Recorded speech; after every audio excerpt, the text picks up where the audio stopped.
नमस्कार साथियों, आपका आरजे चांदा एकेडमी पर पुनः स्वागत है। साथियों, हमने पिछले वीडियो में वाउचिंग के बारे में विस्तृत रूप से अध्ययन किया था। अब हम इंटरनल कंट्रोल यानी आंतरिक नियंत्रण के बारे में विस्तार से अध्ययन करेंगे। इसके अंतर्गत हम निम्न पहलुओं पर चर्चा करेंगे, यानी आंतरिक नियंत्रण क्या होता है, आंतरिक निरीक्षण क्या होता है, इसके उद्देश्य क्या होते हैं, इसके आंतरिक निरीक्षण से क्या क्या लाभ होते हैं, नगद लेन देन तथा आंतरिक निरीक्षण क्या होता है, आंतरिक निरीक्षण के संबंध में वैधानिक अंकेक्षण की स्थिति क्या होती है, आंतरिक अंकेक्षण यानी इंटरनल ऑडिट क्या होता है, आंतरिक अंकेक्षण के प्रावधानों की एप्लीकेबिलिटी क्या होती है, इंटरनल ऑडिट के उद्देश्य क्या होते हैं, आंतरिक निरीक्षण एवं आंतरिक अंकेक्षण के मध्य मूलभूत अंतर क्या होता है, तथा आंतरिक निरीक्षण, आंतरिक अंकेक्षण व आंतरिक नियंत्रण के मध्य संबंध को रिलेशन क्या होता है। वैधानिक अंकेक्षक व आंतरिक अंकेक्षक के मध्य संबंधों के बारे में भी चर्चा करेंगे, तथा वैधानिक एवं आंतरिक अंकेक्षक में सहयोग क्या होता है, और अंत में वैधानिक अंकेक्षक की आंतरिक निरीक्षण पर निर्भरता क्या होती है। दोस्तों, इन सब का हम अब विस्तृत रूप से अध्ययन करने जा रहे हैं। तो दोस्तों, अभी तक मेरे चैनल आरजे चांदा एकेडमी को आपने अभी तक सब्सक्राइब नहीं किया है तो कृपया सब्सक्राइब जरूर करें, तब वीडियो को लाइक और शेयर अवश्य करें।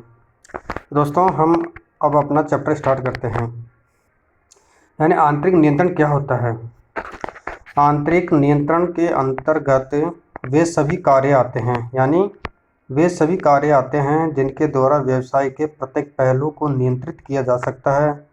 प्रत्येक व्यवसाय की यह इच्छा रहती है कि आंतरिक कार्यों को इस प्रकार नियंत्रित किया जावे कि अधिक से अधिक लाभ प्राप्त हो सके, यानी हर व्यवसायी की इच्छा होती है कि मैक्सिमम आउटपुट प्राप्त करें, कम से कम व्यापार को हानियाँ हो, तथा गड़बड़ी, धोखाधड़ी, छल कपट एक्सेट्रा की कम से कम संभावना हो। इसके लिए वह व्यवसाय के प्रत्येक पहलू की योजनाबद्ध ढंग से नियंत्रित करता है। इसे ही आंतरिक नियंत्रण कहते हैं। इसके द्वारा व्यवसाय की आर्थिक एवं प्रशासनिक सभी क्रियाओं को नियंत्रित किया जाता है। अब बात करते हैं आंतरिक नियंत्रण के उद्देश्य, यानी इसका मेन उद्देश्य ऑब्जेक्ट्स क्या क्या होते हैं। व्यवहारों का सही लेखा रखना, गलती व गबन के संबंध में उत्तरदायित्व तो निर्धारित करना। यदि कोई कर्मचारी किसी भी तरह से कोई गलती वह गबन करता है तो उसके संबंध में कर्मचारियों को उत्तरदायित्व निर्धारित किया जाता है। विवरणों के संबंध में, संपत्तियों की सुरक्षा के संबंध में आंतरिक नियंत्रण उच्च प्रबंधकों द्वारा संस्था के अंदर अपनाया जाता है।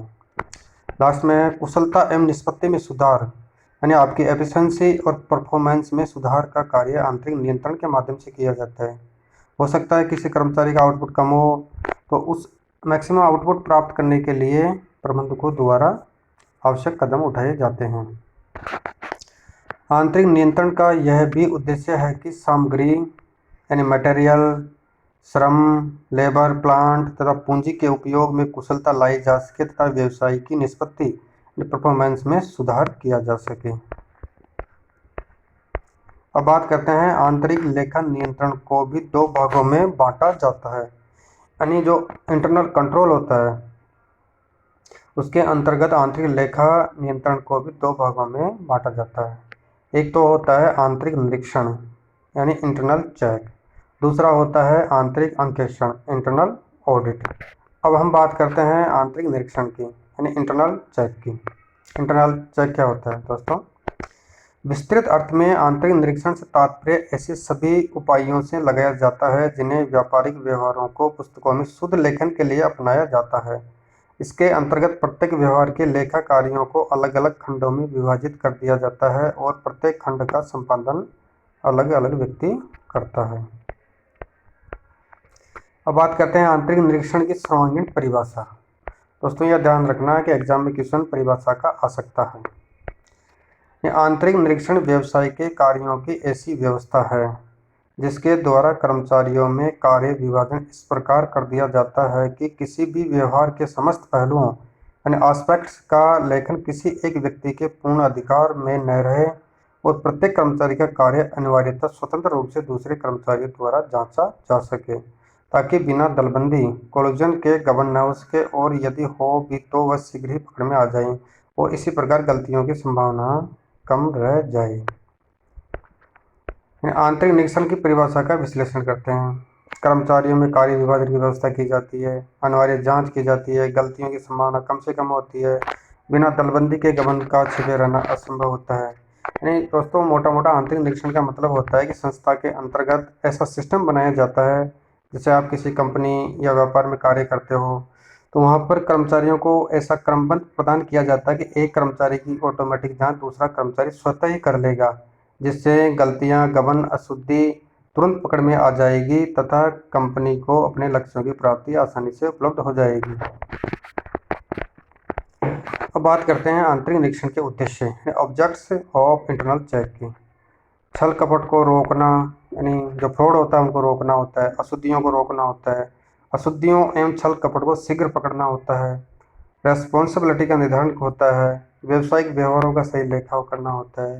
अंतिम खातों का शीघ्र तैयार हो सकना, यानी आंतरिक नियंत्रण प्रणाली अपनाई जाती है किसी व्यापार में तो तुरंत ही वह व्यवसाय अपने अंतिम खाते तैयार कर सकता है, क्योंकि उसके अंतर्गत एक कर्मचारी की जांच दूसरा कर्मचारी ऑटोमेटिक करता रहता है, जिससे कार्य में शुद्धता पाई जाती है।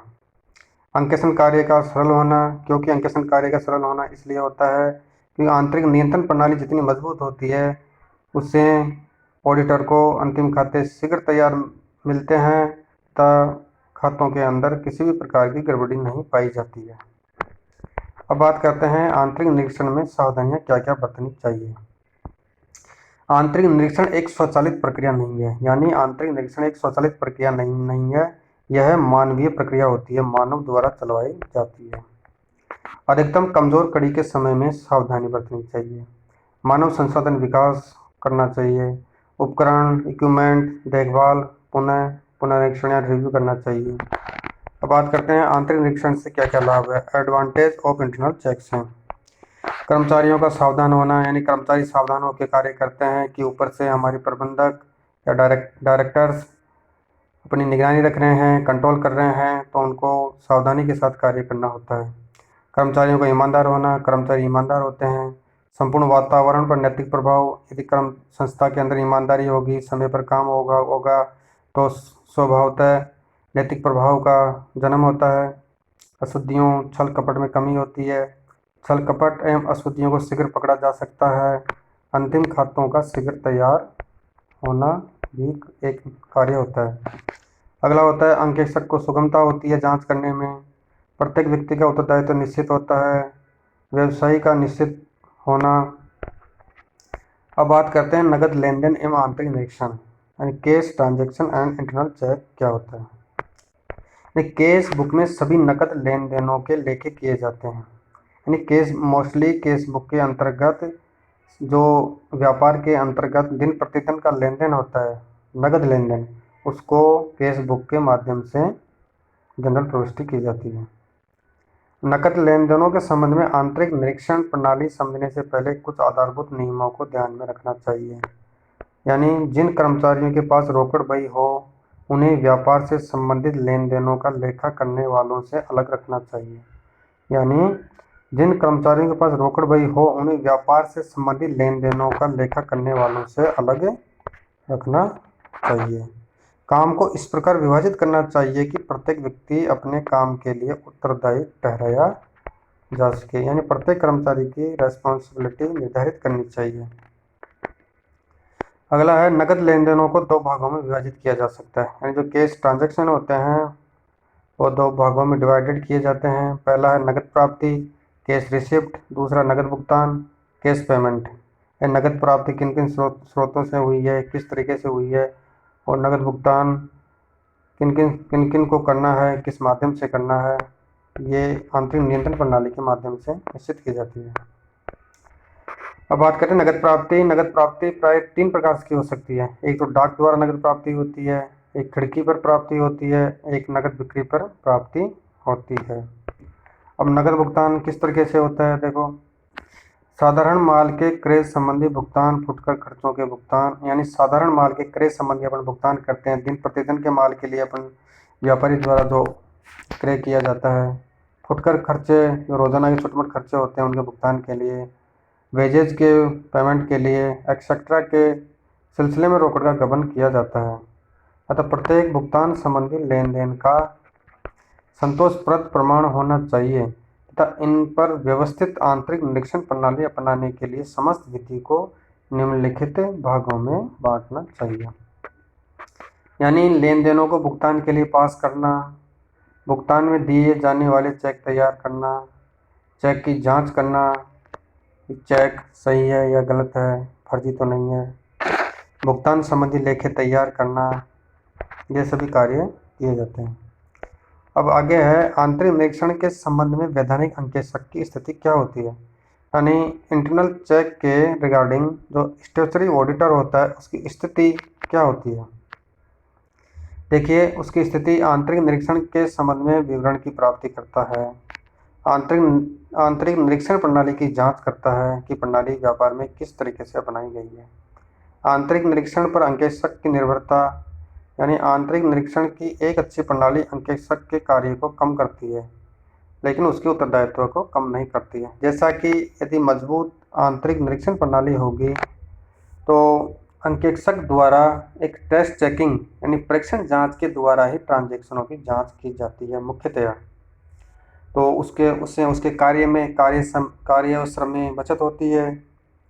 और अगर आंतरिक निरीक्षण प्रणाली मजबूत नहीं होगी तो अंकेक्षक को पूर्ण रूप से सभी खातों की पूर्ण रूप से जांच करनी होगी, जिससे उसके समय व श्रम में बचत नहीं होती है, अधिक समय लगता है। तो इसके कहने का तात्पर्य यह है कि एक अच्छी प्रणाली अंकेक्षक के कार्य को तो कम करती है, यानी अच्छी प्रणाली होगी तो अंकेक्षक का कार्य तो ऑटोमेटिक टेस्ट चेकिंग के माध्यम से कम हो जाएगा, लेकिन अगर किसी भी प्रकार की गलती पाई जाती है तो उसका उत्तरदायित्व कम नहीं होगा, यानी वो उस चीज़ के लिए उत्तरदायी होगा। तो इसका कहने का सीधा सीधा तात्पर्य यह है कि एक अच्छी प्रणाली अंकेक्षक के कार्य को तो कम कर सकती है लेकिन उसके उत्तरदायित्व को कम नहीं करती है, यानी उसका उत्तरदायित्व इतना ही बना रहता है, चाहे वह कम समय में काम करे या कम श्रम लगाए।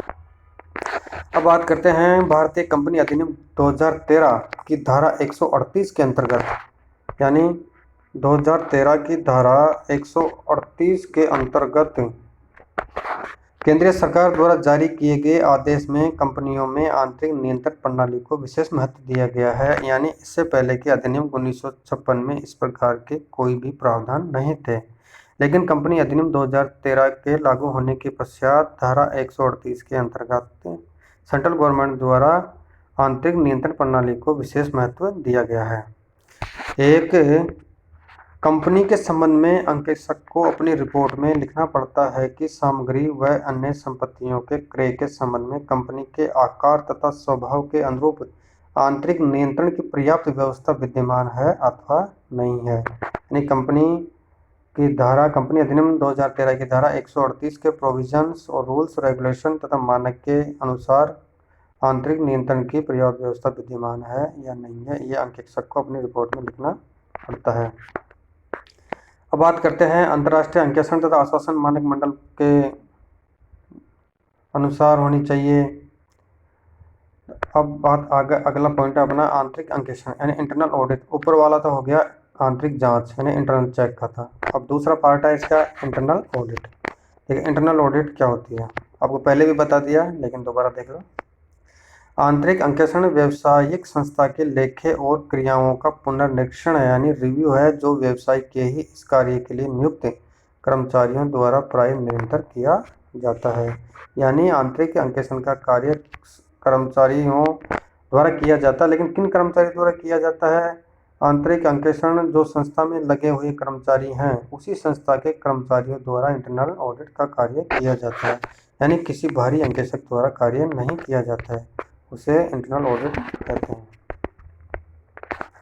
व्यवसाय में इस कार्य के लिए अलग अलग स्टाफ होता है, यानी जो अंकेक्षण का कार्य किया जाता है इंटरनल ऑडिट का, उसके रिगार्डिंग स्टाफ अलग अलग होता है जो आंतरिक अंकेक्षक के अधीन कार्य करता है। जो इंटरनल ऑडिट के अधीन जो इंटरनल ऑडिटर होता है उसके अंडर में कार्य करते हैं, उसके अंडर में ऑडिटर, क्लर्क आदि लोग आते हैं। आंतरिक अंकेक्षक के लिए यह आवश्यक नहीं है कि व्यावसायिक यानी प्रोफेशनल अंकेक्षक की योग्यताएं रखता हो। यानी जो इंटरनल ऑडिटर होता है उसके लिए सीए होना या ICWA ICAI के सदस्य होना आवश्यक नहीं है। एक सादा व्यक्ति पढ़ा लिखा भी इंटरनल ऑडिट का कार्य कर सकता है। आंतरिक अंकेक्षण का संबंध प्रमुख रूप से लेखा तथा आर्थिक मामलों से होता है।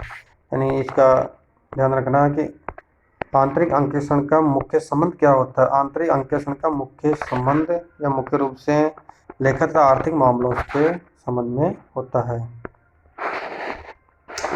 कंपनी अधिनियम 2013 के द्वारा ऐसी निजी कंपनियां जिनका वार्षिक कारोबार, दोस्तों इसको याद रखना, कंपनी अधिनियम 2013 के द्वारा ऐसी कंपनियां जिनका वार्षिक कारोबार एंड कुल टर्नओवर 200 करोड़ से अधिक है अथवा 100 करोड़ से अधिक के ऋण बकाया चल रहे हैं को आंतरिक अंकेक्षण की नियुक्ति अनिवार्य रूप से करनी पड़ती है। तो एग्जाम में क्वेश्चन पूछा जा सकता है कि आंतरिक अंकेक्षक की नियुक्ति के लिए क्या क्या प्रावधान है। तो पहला प्रावधान यह है कि उसका टर्नओवर कम से कम 200 करोड़ रुपए से अधिक होना, 200 करोड़ से अधिक होना चाहिए अथवा 100 करोड़ से अधिक के ऋण बकाया चल रहे हों, यानी 100 करोड़ से अधिक के ऋण बकाया चल रहे हों। उसी कंपनियों को कंपनी अधिनियम 2013 के नियमों का पालन करना अनिवार्य होता है। अब बात करते हैं, इम्पोर्टेंट है ये, आंतरिक अंकेक्षण के प्रावधानों की प्रयोजनीयता यानी applicability of provision of internal audit. Company अधिनियम 2013 की धारा 138, दोस्तों याद रखना, कंपनी अधिनियम 2013 की धारा 138 के अधीन निम्नलिखित प्रकार की कंपनियां जिन्हें कंपनियों के लेखा संबंधी यानी 2014 के नियमों में नियम 13 द्वारा प्राधिकृत के लिए आंतरिक अंकेक्षक अथवा आंतरिक अंकेक्षक फर्म की नियुक्ति करना आवश्यक है, ये था। यानी किन किन कंपनियों को इंटरनल ऑडिटर की नियुक्ति करना अनिवार्य है कंपनी अधिनियम 2013 के अनुसार एक तो प्रत्येक अनुसूचित कंपनी को, यानी प्रत्येक अनुसूचित कंपनी को, प्रत्येक गैर अनुसूचित सार्वजनिक कंपनी को जिसकी पेड अप कैपिटल यानी प्रदत्त पूंजी विगत वित्तीय वर्ष के दौरान 50 करोड़ या उससे अधिक हो तथा उसका विक्रय यानी उन कंपनियों का विक्रय विगत वित्तीय वर्ष के दौरान 200 करोड़ या उनसे अधिक का हो, उनको इंटरनल ऑडिटर रखना आवश्यक होता है। आगे बात करते हैं, सार्वजनिक वित्तीय संस्थाओं से लिए गए अदत्त ऋण अथवा उधारे विगत वर्ष में किसी भी समय बिंदु पर 100 करोड़ से अधिक रहे हों, यानी वित्तीय संस्थानों से जो अदत्त ऋण या उधारी ली जाती है वो किसी भी समय 100 करोड़ से अधिक रहे हों। अदत्त जमाएं विगत वर्ष में किसी भी समय 25 करोड़ या उससे अधिक हो। प्रत्येक निजी कंपनी जो, यानी अगर जो प्रत्येक प्राइवेट कंपनी है उसको पिछले वर्ष के दौरान उसका विक्रय 200 करोड़ या उससे अधिक होना चाहिए, तब विगत वर्ष के दौरान यानी पिछले वर्ष के दौरान किसी भी बैंकों या अन्य संस्थाओं से लिए गए अदत्त ऋण अथवा उधारे जो 100 करोड़ या उससे अधिक के हों, परंतु यह है कि एक विद्यमान कंपनी जो उपरोक्त किसी भी मापदंड में आती है तो उसे इस धारा के लागू होने के 6 माह के भीतर आवश्यकताओं का अनुपालन करना होगा। दोस्तों आपके समझ में आ गया होगा, यह प्रोविज़न है, एग्जाम में क्वेश्चन आ सकता है कि इंटरनल ऑडिटर की नियुक्ति करने के लिए क्या क्या प्रोविज़न है, तो आपको इनको अच्छी तरह से रिमाइंड करना है। अब बात करते हैं आंतरिक अंकेक्षक यानी इंटरनल ऑडिटर की क्वालिफिकेशन योग्यता क्या होती है, उसमें क्या क्या योग्यताएं होनी चाहिए। यानी कंपनी के कार्यों तथा कार्यकलापों की आंतरिक अंकेक्षण या जांच का संचालन करने के लिए कंपनियों के ऐसे वर्ग या वर्गों से हैं जो विहित की जाए। एक ऐसा आंतरिक अंकेक्षक नियुक्त किया जाएगा जो चार्टर्ड अकाउंटेंट यानी सीए, चाहे वह व्यवसाय करता हो अथवा नहीं, या लागत लेखापाल या ऐसा अन्य व्यवसाय जो बोर्ड द्वारा निश्चित किया जाएगा धारा 138 के अंतर्गत। यानी चार्टर्ड अकाउंटेंट सीए होना चाहिए, चाहे वो अपना व्यापार फर्म चलाता है या प्रैक्टिस करता है अथवा नहीं। अब बात करते हैं आंतरिक अंकेक्षण के उद्देश्य, यानी इंटरनल ऑडिट के जो मुख्य उद्देश्य क्या होते हैं। यानी आंतरिक निरीक्षण के प्रभाव का विश्वास दिलाना, यानी आंतरिक निरीक्षण जो इंटरनल चेक हुई है उसका जो प्रभाव हुआ है नेगेटिव या पॉजिटिव, उस पर विश्वास दिलाना। ये देखना कि व्यवहार अधिकृत है, इंटरनल ऑडिटर को देखना होता है कि जो ट्रांजैक्शन व्यापार के अंतर्गत हुआ है वो नियमों के हिसाब से अधिकृत हुआ है या नहीं हुआ है। छल कपट को ढूंढना होता है, फ्रॉड को ढूंढना, फ्रॉड हुआ है उसको रोकने का कार्य इंटरनल ऑडिटर द्वारा किया जाता है। अशुद्धियों को रोकना हुआ है उन्हें याद करना होता है। वैधानिक अंकेक्षण को सुगम बनाना होता है। संपत्तियों के लेखे व सुरक्षा की व्यवस्था को देखना होता है। प्रक्रियाओं में सुधार करना, योजनाबद्धता की जांच करना तथा अंत में लास्ट में रिव्यू करने का कार्य किया जाता है कि उक्त स्तर पर कहाँ पर किस प्रकार की कमी रही है तथा उसमें किस तरीके से संशोधन व सुधार किया जा सके। अब दोस्तों बात करते हैं आंतरिक निरीक्षण एवं आंतरिक अंकेक्षण में मूलभूत अंतरों के बारे में। क्या क्या अंतर होता है, आंतरिक अंकेक्षण और आंतरिक निरीक्षण में अंतर क्या क्या होता है। अब बात करते हैं, पहला इनके अंतर का आधार क्या है वो देखते हैं। यानी कार्य की प्रकृति के आधार पर देखा जाए तो आंतरिक निरीक्षण व्यवसाय के व्यवहारों को लिखने की एक प्रणाली है। यानी आंतरिक निरीक्षण इंटरनल चेक आंतरिक निरीक्षण व्यवसाय के व्यवहारों को लिखने की एक प्रणाली या प्रक्रिया है, जबकि आंतरिक अंकेक्षण उस लेखे की जांच की प्रणाली है। ठीक है दोस्तों, यानी अंकेक्षण में तो जांच की जाती है और निरीक्षण के अंतर्गत व्यवहारों को लिखने की एक प्रणाली होती है। जांच का समय, आंतरिक निरीक्षण के द्वारा व्यवहार इस प्रकार से लिखे जाते हैं कि जांच कार्य लेखे के साथ साथ होता जाता है। यानी मैंने अभी बताया था कि एक कर्मचारी की जांच दूसरा कर्मचारी स्वतः ही करता रहता है, जिससे गलती की व छल कपट की गुंजाइश नाम मात्र की होती है। जबकि आंतरिक अंकेक्षण में जांच कार्य तब शुरू होता है जब लेखा कार्य समाप्त हो जाता है। यानी जो फाइनल अकाउंट्स तैयार हो जाते हैं, बैलेंस शीट तैयार हो जाती है, उसके पश्चात इंटरनल ऑडिट का कार्य चालू किया जाता है। छल कपट की खोज, आंतरिक निरीक्षण एक ऐसा उपाय है जिससे छल कपट का कार्यों के दौरान ही पता चल जाता है। कार्य के दौरान पता क्यों चलता है? क्योंकि एक कर्मचारी की जांच दूसरा कर्मचारी स्वतः रूप से ही सिस्टमेटिक तरीके से करता रहता है। यदि पहले वाले कर्मचारी ने गलती कर दी तो दूसरा कर्मचारी पकड़ देगा। तीसरे वाले ने किसी प्रकार के गबन या शुद्धि की है, गलती की है, तो उसे नेक्स्ट स्टेप वाला कर्मचारी उसको जांच के सुधार कर देगा। जबकि आंतरिक अंकेक्षण द्वारा छल कपट का पता तब चलता है जब कार्य समाप्त हो जाता है। यानी आंतरिक अंकेक्षण का कार्य कब होता है? जब फाइनल अकाउंट्स तैयार हो जाते हैं, उसके पश्चात होता है। तो उससे पहले छल कपट हो सकता है, यह स्वाभाविक है। तो आंतरिक अंकेक्षण द्वारा छल कपट का पता तब चलता है जब कार्य समाप्त हो जाता है। अब बात करते हैं प्रभावशाली होने की जांच। यह आंतरिक निरीक्षण के अंतर्गत यह विश्वास दिलाता है कि लेखा प्रणाली विश्वस्त एवं प्रभावशाली है या नहीं। जबकि अंकेक्षण यह विश्वास दिलाता है कि लेखा प्रणाली और आंतरिक निरीक्षण दोनों विश्वस्त एवं प्रभावशाली है या नहीं है। इन चीज़ों के बारे में, प्रभावशाली होने के बारे में जांच की जाती है। अगला है उपदेशक या प्रयोजक क्रिया। यानी आंतरिक निरीक्षण एक प्रयोजक ऑपरेटिंग क्रिया है, मतलब एक संचालकीय क्रिया होती है। आंतरिक निरीक्षण एक संचालकीय प्रयोजक यानी ऑपरेटिंग क्रिया होती है, जबकि आंतरिक अंकेक्षण एक उपदेशक एडवाइजरी प्रक्रिया है। यानी आंतरिक अंकेक्षण के अंतर्गत एक सलाह ऑडिटर द्वारा प्रदान की जाती है। अगला है निरीक्षण एवं पुनर्निरीक्षण।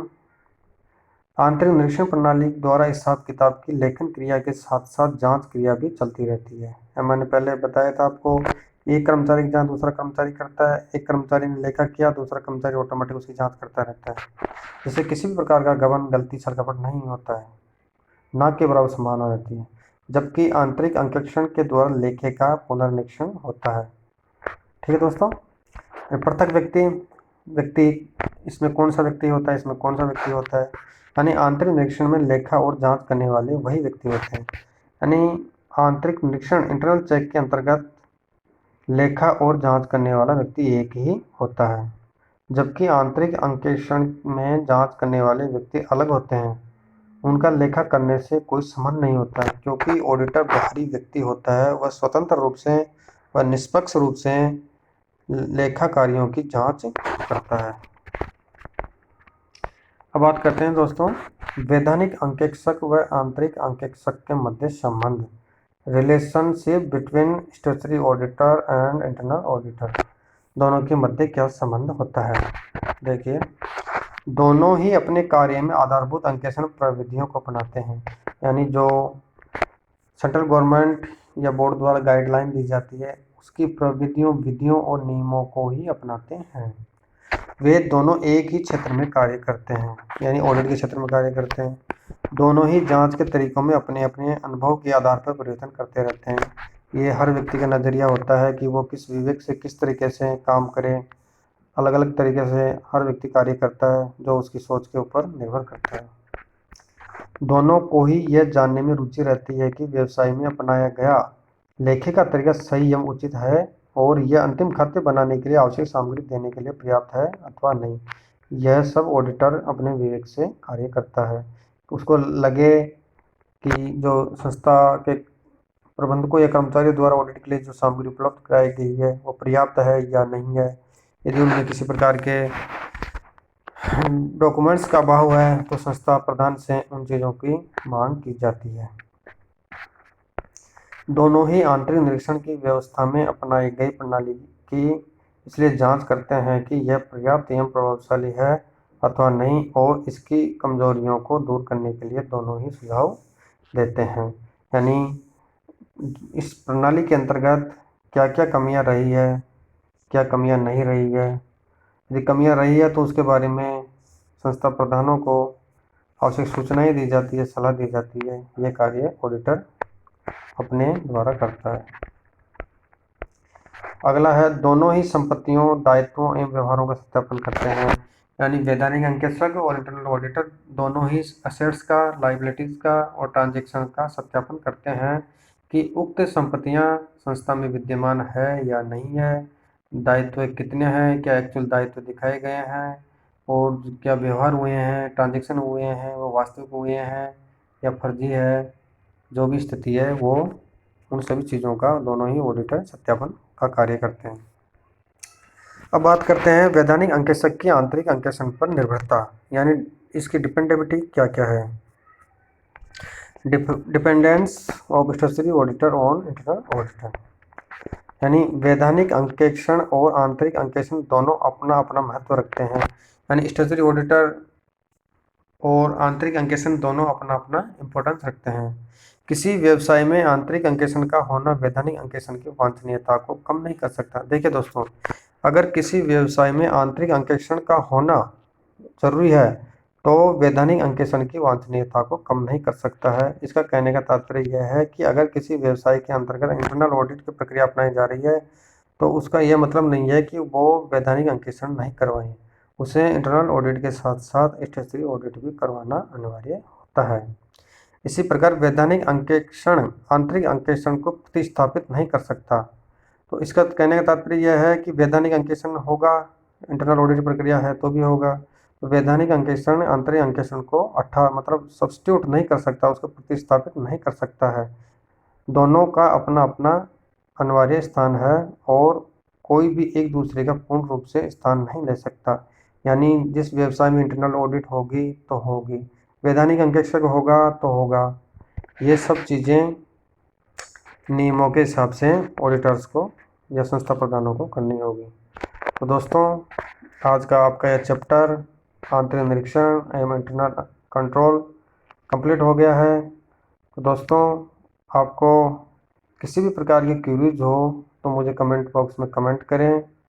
और दोस्तों, अंत में पुनः आपसे निवेदन करना चाहूँगा कि चैनल को सब्सक्राइब, वीडियो को लाइक और शेयर अवश्य करें। दोस्तों, जल्द मिलते हैं नेक्स्ट चैप्टर की तैयारी के साथ। तब तक के लिए धन्यवाद। Thank you.